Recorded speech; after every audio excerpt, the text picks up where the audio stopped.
जिन्हें हमें यह भी नहीं पता है कि हम कौन हैं। दुनिया का सबसे भटका हुआ प्राणी यदि है कोई तो मनुष्य है, जिसको ये पता नहीं है कि मैं कौन हूं, मैं कहां से आया हूं, मुझे कहां जाना है। वह जिस प्रवाह में जी रहा है उसी प्रवाह को अपना अस्तित्व मानता है। मनुष्य भटका हुआ प्राणी है। जिस जीवन के प्रवाह को अपना अस्तित्व मानता है, वह जीवन जो है अनवरत चलने वाला एक अंतहीन कर्मों के आधार पे एक ऐसी व्यवस्था है जिसका अंत केवल ब्रह्म के ज्ञान से ही संभव है। जीवन में यदि बार बार जन्म लेने से, बार बार इस संसार में आने से अपने आप को रोकना है, तो ब्रह्म को जानना जरूरी है। मैं बार बार कहता हूं कि 3 ही पदार्थ हैं संसार में। 3 पदार्थों को जो जान जाता है उसका आवागमन रुक जाता है। आप में से हर कोई चाहता है कि मेरा आवागमन छूट जाए। अभी जब आप लोगों को ज्ञान हो गया है, तब से आप लोगों के भीतर ये उत्कंठा अब जगने लगी है कि अब संसार में मैं नहीं आना चाहता हूं, संसार से मैं मुक्त होना चाहता हूं, क्योंकि संसार में दुख ही दुख है। अब आप में से सब यही चाहते हैं कि अब बहुत हो गया जन्म लेना मरना, अब तो हमें मुक्त होना है। ये उत्कंठा हर व्यक्ति के भीतर जगती है। जो ब्रह्म ज्ञानी है, जो ब्रह्म को जानता है, जो ईश्वर के प्रति उन्मुख है, जो मोक्ष की तरफ जाना चाहता है, उस व्यक्ति के भीतर ये भावना जगती है कि अब हमें मोक्ष मुक्त होना है। हम ही में से बहुत से ऐसे प्राणी हैं, बहुत से ऐसे लोग हैं जिनको लगता है कि जो जीवन चल रहा है वही सही है।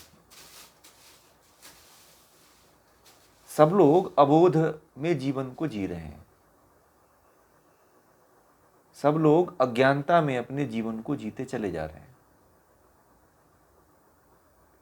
और जिस कुएं में व्यक्ति है उसी कुएं में रहना चाहता है। उस कुएं से कोई निकलना नहीं चाहता है। और उस कुएं से बड़े अजीबोगरीब बात यह है कि उस कुएं से निकालने वाला भी कोई नहीं है। अगर कोई निकालने वाला आता भी है तो बड़े कम लोग हैं जो उसको पहचान पाते हैं और उसके साथ चल पाते हैं। ठीक है।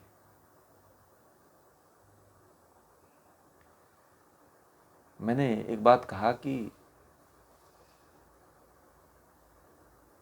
एक व्यक्ति ने मुझसे भी कुछ दिन पहले मेरी उससे बात हो रही थी, तो बोला कि जीवन में कब तक आना पड़ेगा, इस संसार में कब तक आना पड़ेगा। मैंने कहा कि ये जीवन अंतहीन है भाई। ये जीवन का जो क्रम है और जीवन का जो प्रवाह है, जन्म मृत्यु का जो प्रवाह है, यह अंतहीन है। ये तब तक अंतहीन बना रहेगा जब तक कि आप ब्रह्म को नहीं जान लेते हो। और बिना ब्रह्म को जाने हुए कुछ भी संभव नहीं है। ये भूमिका समझनी पड़ेगी। ब्रह्मसूत्र को समझने से पहले ये भूमिकाओं पे ध्यान केंद्रित करना पड़ेगा आपको। नहीं तो आपको क्या पता है कि क्यों हम पढ़ रहे हैं। बहुत लोगों को तो यही लगता है ब्रह्मसूत्र क्यों पढ़ रहे हैं भाई, आखिर ब्रह्मसूत्र ही क्यों पढ़ रहे हैं, क्या जरूरत आ पड़ी। संसार बहुत अच्छी तरह से चल रहा था, घर में परिवार है, बाल बच्चे हैं, रुपए पैसे है, गाड़ी है, बंगले है, नौकर चाकर है, सब है, क्या जरूरत है भाई, हमको क्या आन पड़ी बताइए। आप सभी लोग सुविधा संपन्न हैं, रुपए पैसे से संपन्न है, सब बाल बच्चों से संपन्न है, क्या जरूरत है पढ़ने की आप लोगों को। कुछ कमी है जीवन में बताइए। परंतु ये सब पूरा होने के बाद कहीं ना कहीं एक खोट लगा तो रहता है कि जीवन में कहीं ना कहीं कुछ कमी है। बताइए, है कि नहीं? आप लोगों के जीवन में, आदि शंकराचार्य के जीवन में भी ये बना रहता था, खालीपन बना होना चाहिए कि जीवन लगता है कि कहीं खालीपन है। हम जीवन में इतना सब कुछ प्राप्त करने के बाद भी, आप लोगों में से बहुत से लोग ऐसे हैं जो जीवन में सब कुछ प्राप्त कर चुके हैं, जीवन में हर सुख को प्राप्त कर चुके हैं। बताइए, हैं कि नहीं यहाँ पे? और सारे भोगों को भी भोग करके बैठे हुए आप लोग, परंतु फिर भी जीवन में वो संतुष्टि है जो होनी चाहिए। बताइए, वो क्या संतुष्टि है जो अब तक नहीं हो पाई? कभी आप लोगों ने इसके बारे में चिंतन किया, मंथन किया आप लोगों ने कि वो कौन सी संतुष्टि है जो अब तक नहीं मिल पाई? सब कुछ मिल गया फिर भी वो नहीं मिल रहा है। कभी आप लोगों ने सोचा इसके बारे में? कभी नहीं सोचा होगा ना कि हमें क्या चाहिए। हर व्यक्ति सब कुछ भोगता है, परंतु उसके जीवन में एक चीज लगा रहता है कि फिर भी कुछ भोगूं, परंतु क्या भोगने की इच्छा है भाई? मान लो आप सेक्स की तरफ जाना चाहते हो, काम की तरफ जाना चाहते हो, धन की तरफ जाना चाहते, दुनिया में यही तो दो चीज हावी है, और धन, पैसा और सेक्स। ये भोगने के बाद भी तो कुछ कमी है ना। बताइए, इससे भी पूर्ति हो रही है क्या व्यक्ति की? मैं आप लोगों से पूछना चाहता हूं। इससे, इसको भी पाने वाला व्यक्ति कहीं ना कहीं अधूरा है। राजा आयाती जो है ना, 1000 रानियों के साथ भोग किया था, परंतु वो कहा कि तृष्णा मेरे अंदर से नहीं गई। कहीं ना कहीं कुछ खालीपन लगता है। वो क्या है खालीपन?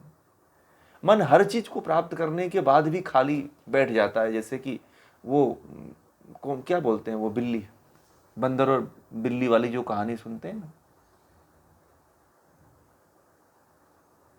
तो बंदर के हिस्से की रोटी खा करके बिल्ली फिर उसका मुंह देखने लगती है।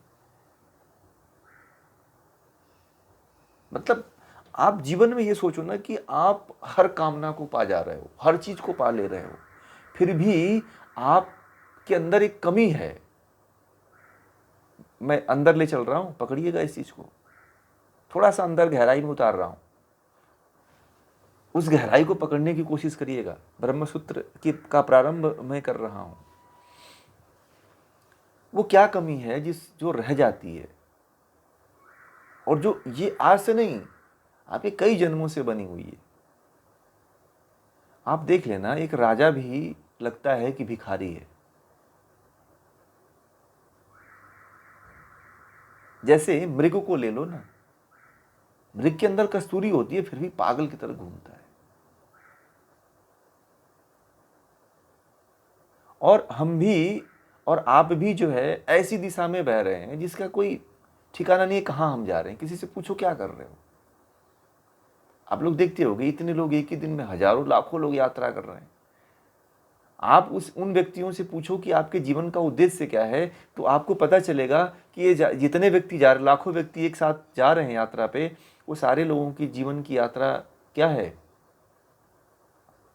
अर्थहीन है, कोई सारहीन है। क्या है? आप लोगों ने कभी सोचा है इसके बारे में? इन सभी प्रश्नों को मैं आप लोगों के लगे हुए ताले को खोलना चाहता हूं। अभी तो ये पहला प्रश्न है, वो क्या है? सब कुछ प्राप्त होने के बाद भी नहीं प्राप्त हो पाता है। जिसकी प्यास कभी बुझती नहीं है। आप कभी सोचे हो कि आप देखना, जिस चीज को भोगते हो उसकी प्यास कभी मिटती नहीं है। आप लोगों में से कोई ऐसा व्यक्ति होगा जो हर कामना को पूर्ति करने के बाद भी उसे लगता है कि मेरी कामना पूरी हो गई, मेरी इच्छा पूरी हो गई? आप कोई भी जीवन की इच्छा को, कोई भी कामना को कितना भोगते हो, और अभी भी भोगना चाहते हो, अगले जन्म में भी भोगोगे, परंतु इच्छा नहीं मरती है। क्या है वो? कभी सोचा है आप लोगों ने? ब्रह्मसूत्र ये प्रश्न चिन्ह खड़ा कर देता है। आप लोगों ने सोचा कि मैं कौन हूं? हैं? मैं इस जीवन को क्यों जिए चला जा रहा हूं? मैं कौन हूं? मैंने बोला ना, मनुष्य ऐसा दुनिया में पहला प्राणी है जो जिसको ये भी नहीं पता है कि मैं कौन हूं और जीवन को जिए चला जा रहा है। ये भी प्रश्न है ना कि आप कौन हो। आप पूरी दुनिया की खबर रखते हो कि फलाना व्यक्ति है, ये वो है, ये ऐसा है, ये मेरा है, वो तेरा है, परंतु क्या कभी आप अपने बारे में ढूंढने का प्रयास करते हो कि आप कौन हो? बताइए, आप लोगों ने कभी सोचा है कि मैं कौन हूं? बताइए, आप लोगों ने कभी सोचा है कि मैं क्यों जन्म लिया हूं? क्यों जन्म लिए? किसी से पूछो, कोई उत्तर नहीं दे पाता है कि मैं क्यों जन्म लिया हूं। आप लोगों से भी पूछा जाएगा कि क्यों जन्म लिए हो, तो आप लोगों को भी नहीं पता है। शायद अब तो कुछ पता चल गया हुआ कि ये जीवन क्यों हमने जन्म लिया है, पहले तो कुछ पता ही नहीं था। आपके घर में हैं, आपके आसपास लोग हैं, उनसे भी पूछना कि क्यों जन्म लिए हो, तो कोई नहीं बता पाएगा। बताइए, हम लोग कितने अंधकार में हैं। मतलब हम ऐसे व्यक्ति हैं जिन्हें हमें पता नहीं है कि हमें क्या करना है, हमें कहाँ जाना है, और ये भी नहीं पता है कि हमें जाना कहाँ है। हम उस ट्रेन पे बैठते हैं जो किसी भी दिशा में चल देती है। हम उस ट्रेन में यात्रा कर रहे हैं जो ट्रेन हमें किसी भी दिशा में लेके चली जा रही है। भटकाने वाली ट्रेन में हम लोग बैठे हुए हैं। बताइए, बैठे हैं कि नहीं बैठे हैं?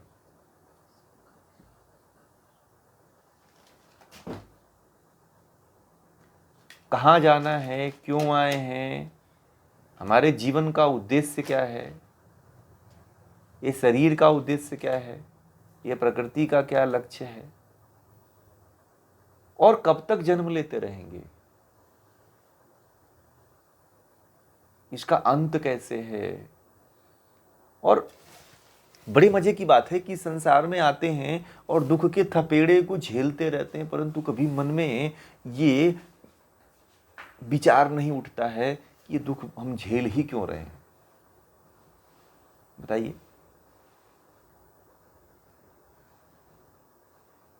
आज आप बहुत अच्छे दिख रहे हो, आप लोग बहुत हाथ पैर चल रहे हैं, दिमाग बुद्धि काम कर रही है, मन काम कर रहा है। अभी आपको लकवा मार गया तो क्या करोगे? सब काम खत्म।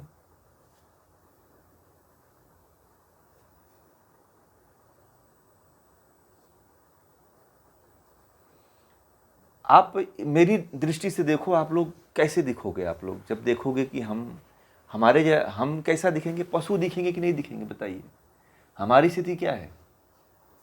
आप लोग बताइए, हम लोगों की, सभी लोगों की स्थिति क्या है? पशुवत है कि नहीं? जिसको कुछ नहीं पता है,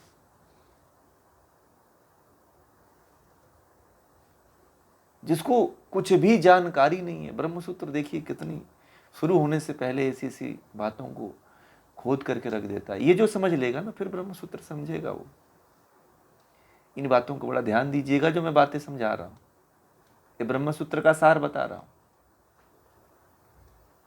ये प्रारंभिक सार है, अभी अंतिम सार नहीं है। ये भी प्रारंभिक सार बता रहा हूं। वास्तविक भूमिका यही है।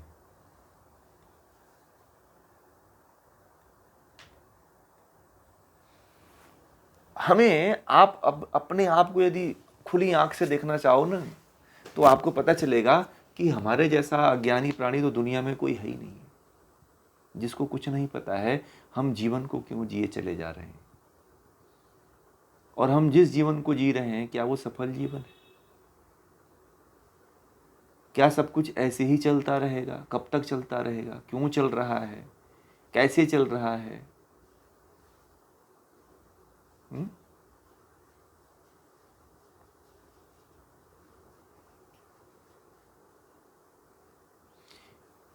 वेदांत जीवन को ना हिला देता है, जड़ से हिलाता है।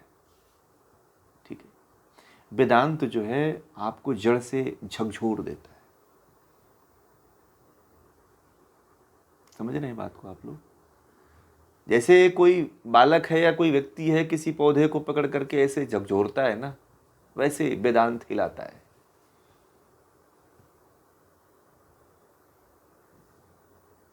वो ये व्यक्ति को जाकर के कहता है कि तुम किधर जा रहे हो भाई, तुम किधर बहे चले जा रहे हो और तुमको किधर जाना चाहिए। आप लोग अभी कब अपनी दिशा को देखे हो कि मेरी गाड़ी किधर चल रही है? बताइए। आप सब लोग इस चीज को जीवन जी रहे हो, परंतु आप लोगों में से कोई ये नहीं पता कर पाता है कि मेरी ट्रेन किधर जा रही है, मेरी गाड़ी किधर जा रही है? बताइए। आप लोगों को ये तो पता चल ही जाता है कि जिस ट्रेन में आप बैठे हो वो कहां लेकर के जाएगी। बताइए, आप लोगों को ये पता है, चल गया है कि नहीं चल गया है, कि जिस ट्रेन में आप लोग बैठे हो वो ट्रेन आपको कहां लेके जाएगी?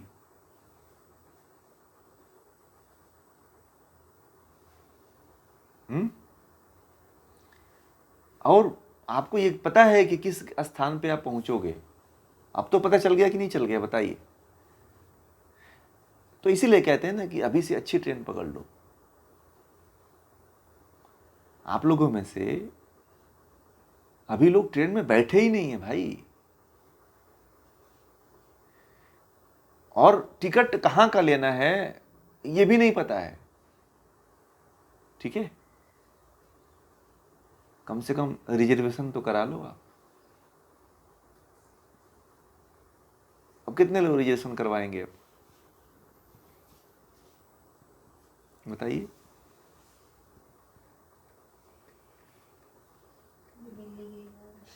हैं?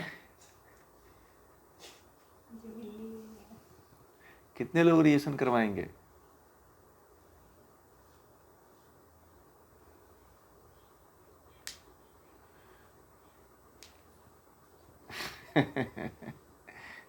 परंतु ये फास्ट ट्रेन नहीं है।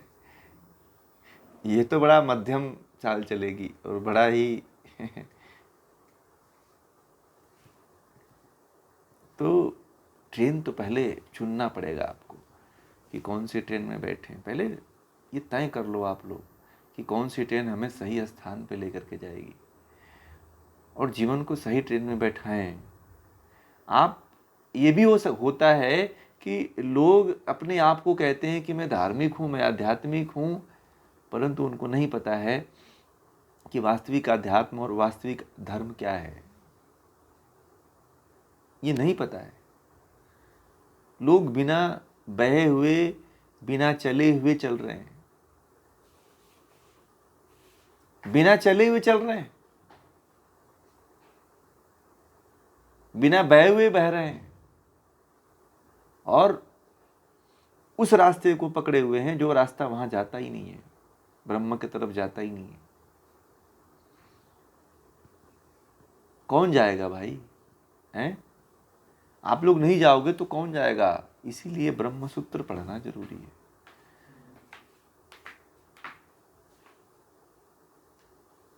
ठीक है, तो अब यहाँ पे वेद व्यास जी कहते हैं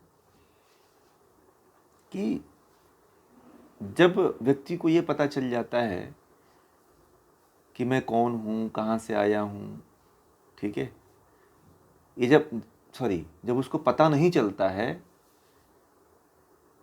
तो वह व्यक्ति यह आकांक्षा रखता है, इच्छा रखता है कि उस ब्रह्म को जाने कि वो ब्रह्म है कौन। ठीक है ना? जब हमें कुछ पता ही नहीं, हम जब अबोध हैं, हमें कोई बोध ही नहीं है, जब हमें कुछ जानकारी ही नहीं है जीवन का, सत्य का, ज्ञान का, ब्रह्म का, परमात्मा का, ईश्वर का, है ना, उस मार्ग का पता नहीं है, ठीक है, तो कहते हैं कि तब जाकर के जिज्ञासा उठती है कि वो ब्रह्म कौन है। भाई आप तभी अपने मार्ग पे जाओगे ना जब आपको ये पता चले कि ब्रह्म कौन है। आपको तो पता ही नहीं है, कि ब्रह्म कौन है। अच्छा ये बताइए, आप लोगों में से सभी को ये तो कन्फर्मेशन हो गई है ना कि भगवान और ब्रह्म और प्रकृति और जीवात्मा में अंतर होता है। कोई ऐसे व्यक्ति हैं जिनको अभी तक ये कन्फर्मेशन न हुआ हो कि ब्रह्म अलग है और भगवान अलग है? कोई सब एक तो नहीं मानते हैं ना, भगवान जी को भी एक मानते हैं और ब्रह्म को भी एक मानते हैं। भाई ये ब्रह्म सूत्र में चलने से पहले ये पूरा पूछ लेना जरूरी है। जीवात्मा, देखिए संसार में 3 पदार्थ मैंने कहा था कि 3 पदार्थ अनादि हैं, ईश्वर, प्रकृति और जीवात्मा। जीवात्मा हम हैं, ये जो शरीर दिखाई दे रही है, जो घर द्वार दिखाई दे रहा है, जंगल जमीन दिखाई दे रहा है, ये प्रकृति है। और ईश्वर जो प्रकृति को चलाता है, जो कण कण में विद्यमान है, जो ये सब संसार को बना करके भी छिपा हुआ है, ठीक है, वो ब्रह्म है। उसका कभी जन्म नहीं होता है, वो अजन्मा है, अनादि है। जैसे आत्मा अनादि है, प्रकृति अनादि है, उसी तरह से ईश्वर भी अनादि है। और भगवान, भगवान कौन है? जो हम ही में से उच्च कर्म करके 6 ऐश्वर्यों को धारण करके श्रेष्ठ कर्म करके हमसे ऊंचा बन जाता है, वही क्या है? वही भगवान है। ठीक है, तो हम लोग जो है, हम जो हमारे श्रेष्ठ महापुरुष हैं, देवी देवता हैं, उनको भगवान मान करके जब हम आध्यात्म के मार्ग पे आगे बढ़ते हैं तो फिर हम ब्रह्म को नहीं जान पाते हैं कि ब्रह्म कौन है। फिर हमारा आवागमन ऐसे ही चलता रहता है। ठीक है, फिर मुक्त नहीं हो पाओगे। भगवान को पूछ करके कभी मुक्ति नहीं मिलेगी। मोक्ष को प्राप्त करना है तो केवल ब्रह्म का साक्षात्कार करके ही मोक्ष को प्राप्त किया जा सकता है। बिना ब्रह्म के साक्षात्कार के कभी मोक्ष नहीं हो सकती है। ध्यान देना आप लोग। भगवान श्री कृष्ण ने गीता में भी ये बात कही है कि आप जिसको पूजोगे ना उसी को प्राप्त होगा। दुर्गा जी को, काली जी को, गणेश जी को, ब्रह्मा को, विष्णु को, महाकाल को, जिसको पूजोगे आप उसी को प्राप्त होगे। परंतु ये बात भी श्री कृष्ण भगवान ने गीता में कहा है कि असली मुक्ति वो नहीं है, मुक्त हो गई नहीं तुम, क्योंकि मुक्त करने की केवल क्षमता ब्रह्म में है। ये भी ध्यान दीजिएगा कि आपको मुक्त करने की क्षमता केवल ब्रह्म में है। ब्रह्म के अलावा कोई भी सक्षम नहीं है जो आपको आनंद दे सके। ईश्वर का स्वरूप है सत्यचित आनंद। ठीक है, इसलिए आनंद कौन दे सकता है? ब्रह्म दे सकता है। जो आत्माएं ईश्वरीय गुणों को धारण करके मुक्त हुई हैं, उनको पूज करके आप मुक्त नहीं हो सकते। पहले ध्यान देना पहले। और हमारे यहां सब यही चल रहा है। भगवान को ही पूंछ पकड़े हुए लोग। जितने हमारे देवी देवताएं हैं, इनको पूज करके लोग सोचते हैं कि मुक्ति पालेंगे। उपनिषदों में एक कथा आती है, उसको भी आज बताना ही पड़ेगा, कि एक बार संगोष्ठी हुई और ऋषियों ने कहा कि देखते हैं कि किस तरफ ज़्यादा भीड़ है। ठीक है, तो भगवान श्री कृष्ण के अनुयायी बहुत थे, भगवान राम के बहुत अनुयायी थे, ईसा मसीह के बहुत अनुयायी थे, मोहम्मद साहब के बहुत अनुयायी थे। परंतु जो ये सभी लोग जिस तरफ लेकर के जा रहे, जिसके तरफ लेकर के जा रहे थे ना, यानी कि ईश्वर की तरफ लेके जा रहे थे सभी लोगों को, उस ईश्वर के पीछे चलने वाले लोगों की संख्या मात्र 10, 12, 20 लोगों की थी। क्योंकि ब्रह्म को जानने वाला, ईश्वर को जानने वाले बड़े कम हैं। ठीक है, जो ब्रह्म का रास्ता दिखाने वाले लोग हैं उनके अनुयायी ज्यादा हैं। भगवान शिव ने कश्मीर ग्रंथों में लिखा है कि मैंने भी ब्रह्म का ही ध्यान करके, तप करके, योग करके उस ब्रह्म को जान पाया और हमारे अंदर भगवान बनने की क्षमता प्राप्त हुई। ठीक है, तो ब्रह्म कोई भी, ईश्वर को, भगवान कोई भी बन सकता है। भगवान आप लोग भी मेहनत करोगे तो बन जाओगे। आप भी तप साधना करोगे तो भगवान बन जाओगे, परंतु ईश्वर कोई नहीं बन सकता है। ईश्वर को कहा जाता है कि ईश्वर सर्वशक्तिमान है, ईश्वर सबसे ऊंचा है, उससे कोई ऊंचा हो ही नहीं सकता है। वही सबका नियंता है, वही सबको बनाता है, ठीक है, सबका कारण वही है।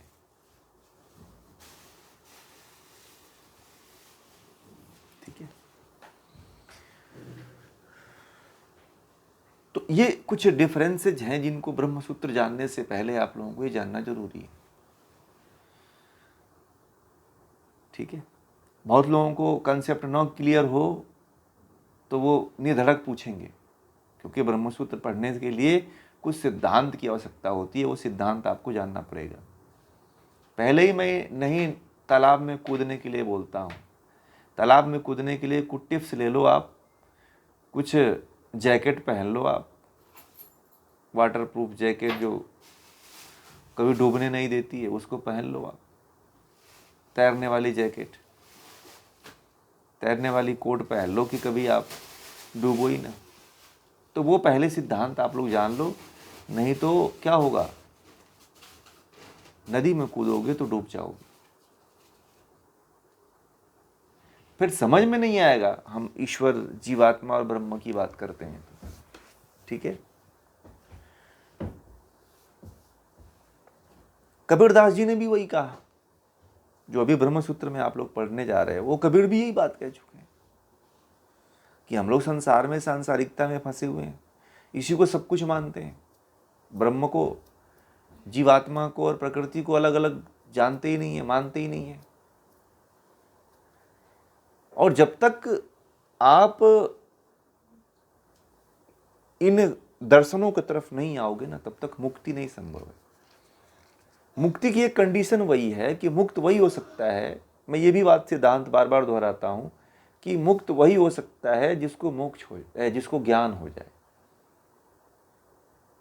ठीक है, और मैं एक बात ये भी आप लोगों से बार बार कहता हूं कि ध्यान वही कर पाएगा जिसको ज्ञान है। ठीक है, योग वही व्यक्ति कर पाएगा जिसको ज्ञान है, योग मतलब समाधि। ठीक है, और मैं कहता हूं कि ध्यान वही कर पाएगा, भक्ति भी। देखिए गीता में बात आती है भक्ति योग की, तो भक्ति कौन कर पाएगा, भक्ति मतलब उपासना, उपासना कौन कर पाएगा, जिसको ज्ञान है वही भक्ति कर पाएगा। भक्ति बहुत ऊंची चीज है, लोग कहते हैं ना राम राम जपो, राम नाम जपो, कुछ नहीं होता इससे, इसको भक्ति नहीं कहते हैं। सही मार्ग कोई किसी को बताना नहीं चाहता है, बस मूर्ख बनाने की होड़ मची हुई है, सही रास्ता कोई नहीं दिखाना चाहता है।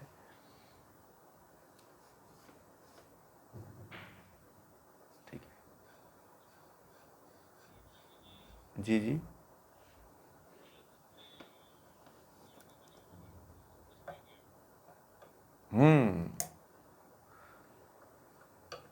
ज्ञान जो है 3 पदार्थों का होना चाहिए आपको, जीवात्मा का, प्रकृति का और ईश्वर का। यही सत्य ज्ञान है। इसको जो नहीं जाना वो दुनिया में कुछ भी नहीं जाना। और पूरा का पूरा वेद, पूरा का पूरा अध्यात्म जो है इन 3 पदार्थों के जानने पे टिका हुआ है। ठीक है, और जो साधक, जो व्यक्ति इन 3 पदार्थों को जान लेता है वही व्यक्ति मुक्त होता है, जो साक्षात्कार कर लेता है वही मुक्त होता है। मुक्ति इतना सरल थोड़ी है। ठीक है, लोग सोचते थे ना कि पेड़ पे चढ़ जाएंगे और पत्ता तोड़ के गिरा देंगे और पानी बरस जाएगा और भगवान शिव आप प्रकट होकर के और कहेंगे कि बड़ मांग ले। लोग यही सब लोगों को पता है कि मुक्त हो जाएंगे। मुक्त इतना आसान चीज थोड़ी है। मुक्ति के लिए ज्ञान चाहिए। आप मुक्ति में जाओगे तो कौन क्या लेकर के जाओगे, यही अंधकार में जीवन को लेके जाओगे। काम क्रोध लोभ मोह ईर्ष्या द्वेष मात्सर्य के 6 शत्रुओं को लेकर के जाओगे आप मुक्त होने के लिए।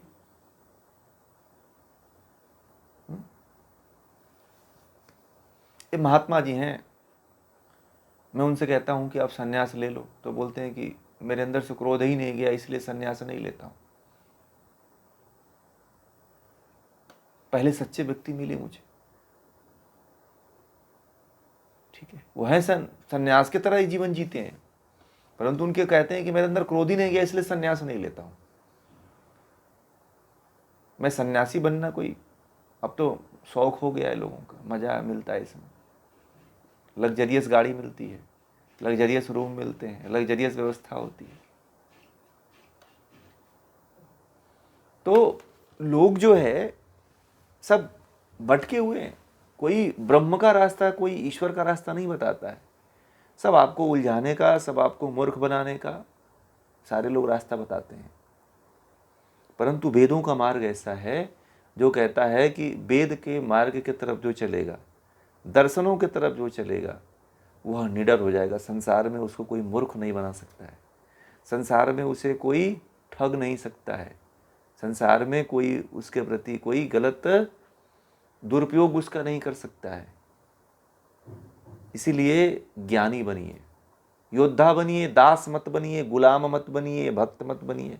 आज भक्त की परिभाषा कैसी हो गई है? भक्त मतलब क्या? दास मतलब क्या है? हाँ, वो गुलाम जैसी परिभाषा हो रही है। भगवान कभी गिड़गिड़ाने वालों को पसंद नहीं करता है। ईश्वर उसी को पसंद करता है जो योद्धा हो। योद्धा मतलब क्या? जो अपने इंद्रियों के विषयों से, काम क्रोध से लड़ करके, उनको दबा करके, उनको रोक करके और मोक्ष की तरफ जाता हो, ईश्वर की तरफ जाता हो, वही योद्धा है। ठीक है, भगवान के सामने बैठ की याचना करने से कोई कृपा नहीं होती। मैं बता दूं, कृपा नाम की कोई चीज नहीं है। मैं पहले ही बता दिया कि कभी कृपा नहीं होती है। कर्म करने वाला ही व्यक्ति आध्यात्म में आगे बढ़ता है। जब तक आप योग साधना नहीं करोगे तो समाधि कैसे लगेगी? आप बैठे हो मोहम्मद गजनबी की तरह कि भगवान शिव आएंगे और सोमनाथ मंदिर को बचा देंगे, हैं? 17 बार लूटा। कितनी बार लूटा सोमनाथ मंदिर को? मोहम्मद गजनबी ने कितने बार लूटा? और कहते हैं कि इतना सोना था सोमनाथ मंदिर में कि हर बार जो है 70 गाड़ियों, 70 जहाजों में लादता था। कितने? 70 जहाजों में सोना लाता था और लेकर के जाता था। और एक भी बार भगवान शिव प्रकट नहीं हुए। चाहते तो सारे लोग मिल करके, सारे पंडित मिल लड़ करके जीत सकते थे। यही अज्ञानता है। ठीक है, हमारे ऋषि सब योद्धा थे। ऋषियों के मार्ग पे जिस दिन भारत चलना छोड़ दिया, उस दिन से भारत का पतन हो रहा है। भारत का तो पतन हो ही रहा है, व्यक्ति का भी पतन हो रहा है। असल में सही मार्ग पे व्यक्ति नहीं चल पा रहा है।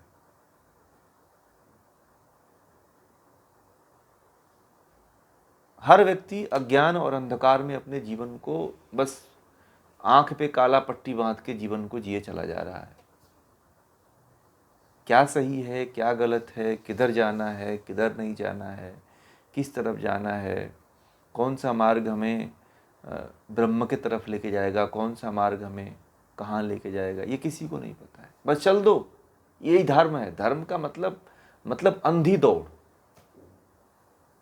ठीक है, अंधी दौड़ को धर्म कहा जाता है आज के समय में। आज किसी से तर्क वितर्क कर दो ना, वो भाग जाता है। अगर आप किसी से प्रश्न करो ना तो वो गुरु खड़ा हो जाता है, बोले इसको बंद करवाओ, इसका मुंह बंद कराओ। आजकल प्रश्न करने वालों से बड़ा लोग डरते हैं। मैं बड़े बड़े महात्माओं को देखता हूँ, वो प्रश्न कोई करता है तो बोलते हैं इसको बैठाओ यार।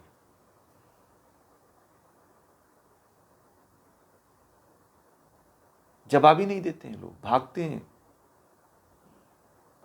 और ऐसी ऐसी चीज बस उनको कहानियों में और इतिहास में, किस्सों में भुलाए रखेंगे। लोगों को भ्रमित, लोगों को क्या है, हमारे देश में लोग इतने भावुक हो जाते हैं ना कि करुण सुना दो और करुण भजन सुना दो, करुणा की बात कर दो, रुला दो 2-4 बार, फिर पिघल जाते हैं।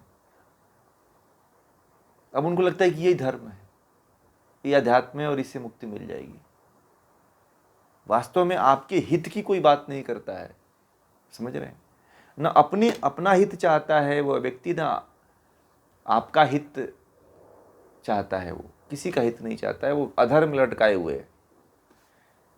आज एक व्यक्ति कह रहा था कि हम तो हिंदू हैं, ठीक है। मैंने कहा क्या हिंदू हो? हिंदू का मतलब पता है? हिंदू का मतलब क्या जानते हो आप? बस रामायण महाभारत जानते हो, यही सुने हो ना? भारत में कभी मोक्ष शास्त्र नहीं पढ़ाए जाते हैं, बहुत कम पढ़ते हैं लोग। ये वेदांत क्या है? वेदांत मोक्ष का शास्त्र है। गीता क्या है? गीता मोक्ष का शास्त्र है। उपनिषद क्या है? उपनिषद मोक्ष का शास्त्र है। इन सब के पढ़ने से मोक्ष मिलता है। भारत में ये नहीं पढ़ाया जाता है। भारत में केवल कहानियां पढ़ाई जाती, इतिहास पढ़ाया जाता है। इतिहास को भारत में धर्म कहते हैं, ठीक है। महाभारत और रामायण क्या है? इतिहास है। और इतिहास को लोग क्या बता देते हैं? सत्संग, साधना, धर्म, जीवन, मुक्ति, सब यही बता करके लोगों को ठगे जा रहे हैं। कोई किसी के पास जाओ और कहो कि मोक्ष का शास्त्र पढ़ लो, तो भाई जो इसमें डूबा हुआ है, जो समझ चुका है, वो तो इसके रहस्य को जान चुका है। परंतु जो पढ़ा ही नहीं है, जो समझा ही नहीं है, वो तो फिर भटक रहा है। जैसे बोला ना कि अंतहीन मार्ग पे चल दिया है वो। जीवन का अंतहीन मार्ग क्या है बताइए? जीवन का अंतहीन मार्ग कौन है? संसार है भाई।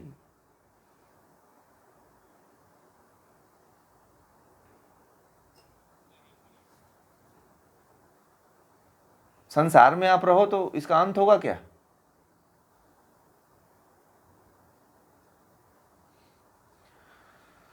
इसलिए ईश्वर की तरफ, ब्रह्म की तरफ चलेंगे। अभी तो हमें पता चल गया ना कि हमें ब्रह्म की तरफ जाना है। और ब्रह्म कौन है, ये अब जिज्ञासा आप लोगों के भीतर जग गई होगी कि अब हमें ब्रह्म को जानना है। एक खोज आप लोग कर लीजिएगा कि मैं कौन हूं। अपने अंदर ये प्रश्न ना 20 बार दोहराइएगा कि मैं कौन हूं, मैं कौन हूं, मेरा उद्देश्य क्या है, मेरा जन्म क्यों हुआ है, मेरा जीवन का अस्तित्व क्या है मेरे, है ना? इन सभी प्रश्नों को आप दोहरा लीजिएगा, मन में लिख लीजिएगा कहीं, ठीक है। आखिर ये जन्म लेना कब तक चलता रहेगा, ठीक है। स्वामी विवेकानंद ने एक बात कहा है कि चाहे आज शुरू कर लो, चाहे कल शुरू करना, ठीक है, चाहे अगले जन्म में शुरू कर लो, करना तो पड़ेगा। यात्रा यहीं से शुरू होती है, वो शुरू होती है ज्ञान से, ठीक है। विवेकानंद जो है वेदांत के बहुत बड़े प्रणेता थे। रामकृष्ण परमहंस से भी वेदांत के बहुत बड़े प्रणेता थे। तो यदि जीवन में आज प्रारंभ करो या कल प्रारंभ करो, भगवान श्री कृष्ण ने गीता में कहा है कि योग के मार्ग पे चलते हुए यदि मृत्यु भी हो जाती है ना, तो अगला जन्म जो होगा वो अच्छे माँ बाप के यहाँ जन्म होगा और जल्द ही आप मुक्ति की तरफ जा सकोगे। संसार की तरफ यदि जाते हुए मरना चाहते हो तो कभी मुक्ति नहीं मिलेगी। एक व्यक्ति मर रहे थे तो उनकी बेटियां थी, तो बेटियों ने कहा कि पापा आप संसार की बात छोड़ दो, हम लोगों की चिंता छोड़ दो और आप राम नाम जपो। बोले कि नहीं, हमारे नाती की तबीयत खराब है, उसकी तबीयत खराब है, वो कैसे जीवन को जिएगा, ठीक है। अब नाती के चक्कर लगा हुआ उनका, लड़की को छोड़ दो। अंतिम सांस ले रहे हैं और सोच रहे हैं कि नाती अभी ठीक नहीं हुआ। अरे पहले अपना देख लो भैया। और नाती की चिंता करते करते वो दुनिया से विदा हो गए, पता है। फिर दुनिया में आना पड़ा उनको। ठीक है, और दुनिया में आकर के उनको नाती का जीवन भर इलाज करवाना पड़ गया। क्या जानते हैं, कहानी सच्ची कहानी है ये। और फिर उनको एक ऐसी संतान की उत्पत्ति हुई जो जीवन के 50 साल तक वह चल नहीं सकता था, और उसको ढोते रहे। एक बीमारी ऐसी थी कि वो चलता फिरता नहीं था, वह खाना हाथ से खा नहीं सकता था, वह अपनी नित्य क्रिया नहीं कर सकता था। वह व्यक्ति जो अपने मरते समय अपने पोते के लिए मरा, वह जीवन भर उस पोते को अगले जन्म में रोग से ग्रसित होने के कारण उसकी सेवा ही करता रहा। तो सोच लीजिए आप लोग कि किसकी याद में मरना चाहते हो आप लोग।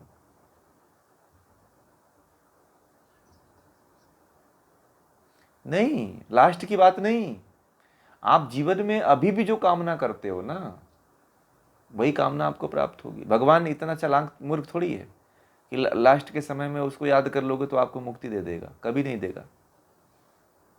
वो सोचता है कि ये तो चालाक व्यक्ति है जीवन में।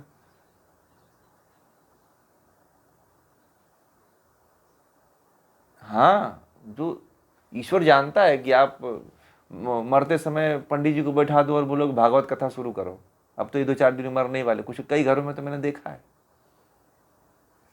कि मरने वाले होते हैं तो भागवत कथा शुरू हो जाती है, तो सोचते हैं कि ये सुनेंगे तो शायद उनको मुक्ति मिल जाएगी। तो भगवान भी सोचता है कि बहुत चालाक है ये, जीवन भर तो संसार का मजे लिए और अब 2-4 दिन में सोच रहे हैं कि मुक्ति ले लूँ। तो हम लोग बेकार हैं, मूर्ख है ना? बताइए, हम लोग क्या हैं? हम लोग जो अपने जीवन को 20-25 साल से लगाए हुए हैं, तो इसका मतलब ईश्वर तो अन्यायी तो है नहीं, वो तो न्याय करेगा। मतलब कि 2-4 दिन वाला आकर के टिकट लेके चला जा रहा है और जो लाइन में खड़ा है व्यक्ति है सोचिए आप लोग, जो आया और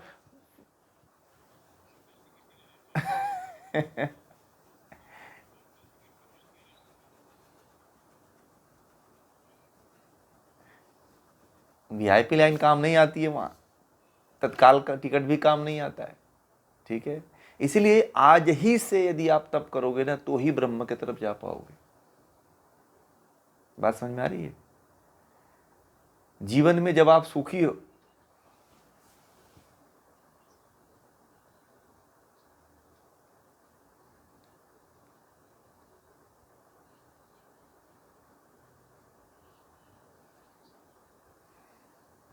महर्षि दयानंद सरस्वती की बात है। तो हाँ, महर्षि दयानंद सरस्वती के साथ ये जीवन में घटना घटी थी कि उनके पिता ने शिवरात्रि का व्रत किया था, जागरण किया था। बोला था कि रात भर जागना है, तुमको सोना नहीं है। दयानंद जागते रहे, देखते रहे। शिवलिंग पे वो टॉयलेट भी किया, पेशाब भी किया है, वहाँ पे मल भी त्याग किया और लड्डू रखा था, खाया और खा के चला गया। बोले यही तुम्हारे भगवान है। ठीक है, वो अपनी ही रक्षा नहीं कर पाए, उनके ऊपर हग मुद के चला गया वो है, और उनकी प्रसाद भी लेके चला, लड्डू भी लेके चला गया। तो कहने का मतलब ये है कि जीवन में वह मार्ग अपना लीजिए जो जिसके तरफ जाना चाहते हो, आज ही उसको जीना शुरू कर दो आप। कि जीवन के अंत समय में ब्रह्म की याद उसी को आती है जो हमेशा ब्रह्म को याद करता है। अगर उस समय बाय द वे आप याद भी कर लिए तो मुक्त नहीं हो पाओगे आप, क्योंकि संस्कार तो आपके वही पुराने वाले हैं। और अज्ञानता आपके अंदर इतनी ज़्यादा है कि आप मोक्ष के योग्य थोड़ी हो। भाई मुक्ति तो कहते हैं ना कि 1000 जन्मों का तप होता है। ठीक है, मुक्ति क्या है? मुक्ति सरल नहीं है। मुक्ति जो है 1000 जन्मों का तप है। और सभी को पता है, आप लोगों को, कि हमारा लेवल क्या है। आप लोगों को पता है कि नहीं पता है आप लोगों को? अब तो पता चल गया है ना कि मेरे संस्कार क्या हैं। बताइए, अब आप लोगों को तो ये पता चल गया होगा ना कि मेरा ज्ञान कितना है, हमारे अंदर कितना अज्ञानता, ये तो आप लोगों को कन्फर्म पता चल गया होगा। कि कितना आप लोग अबोध हो, बताइए। क्योंकि आपके ज्ञान से, आपके बुद्धि विवेक से ये पता चल जाता है कि हम कितने संस्कारवान रहे हैं, कितने हमारे पास कितना और किस तरह का ज्ञान रहा है। बताइए, चल जाता है कि नहीं चल जाता है? हाँ, वही तो बता रहे हैं। तो आपको पता ये चल जाता है कि हम कितने ज्ञानी हैं, कितना संस्कार ऊंचा रहा है और कितना आगे होगा, तब आप आगे मेहनत करोगे। ठीक है, तो ये भी पता चल गया आपको। आपको पूरे जन्म की बात ही पता चल गई कि नहीं चल गई आजकल? बताइए कि आप पूरे जन्म में क्या थे और कितना मेहनत किए थे। बताइए, पता चला कि नहीं चला? ये जो आपका प्रेजेंट जीवन चल रहा है ये बता रहा है कि आप पूरे जन्म में क्या थे। आप कहीं ना कहीं पूरे जन्म में अध्यात्म की तरफ झुकाव था आपका, थोड़ा मोड़ा झुकाव था। ठीक है, और आध्यात्म की तरफ चलते हुए आपकी मृत्यु हुई है। इस जन्म में आप लोगों के ऊपर परमात्मा की बहुत बड़ी कृपा है कि मोक्ष के शास्त्र को पढ़ रहे हो। सबको सौभाग्य नहीं प्राप्त होता है, ये भी बता दूं। ये ज्ञान आपके सामने ही वो ले रहे हैं, आपके परिवार वाले बैठे हुए हैं, परंतु वो अबोध हैं बेचारे। उनके अंदर परमात्मा ने वो योग्यता नहीं दे रखी है। मैं तो कहता हूं कि हे ईश्वर, संसार के सभी व्यक्तियों के अंदर ऐसा बुद्धि विवेक दो कि मोक्ष के ग्रंथों को पढ़ करके अपने जीवन को सफल बना सकें। क्यों? क्योंकि वो बेचारे अबोध अवस्था में हैं, उनको इतना बोध नहीं है। उनके भीतर का भी दीपक जलाओ, उनके अंदर भी प्रेरणा दो।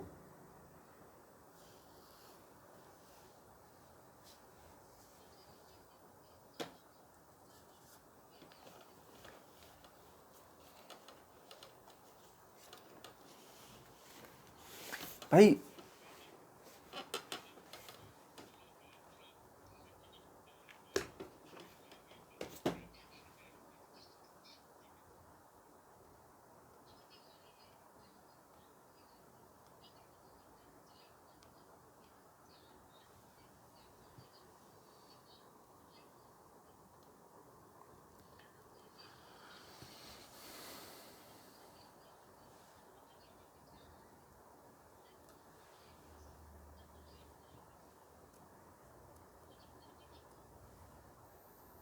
लोग जो है भाई, जो कि देखिए, इस मार्ग पे चलने के लिए बहुत ऊंचे संस्कार की आवश्यकता होती है। ठीक है, कोई छोटे संस्कार वाला व्यक्ति इधर नहीं आ सकता है।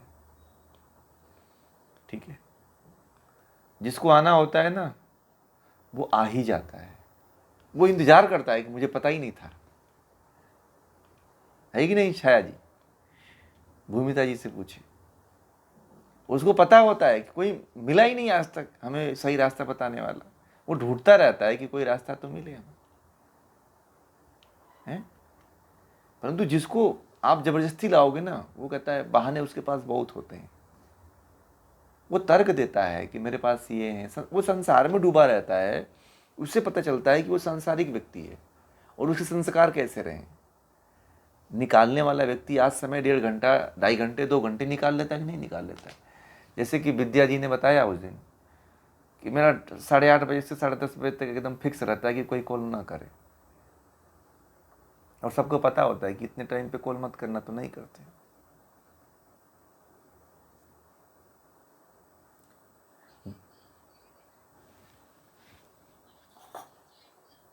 हाँ, वो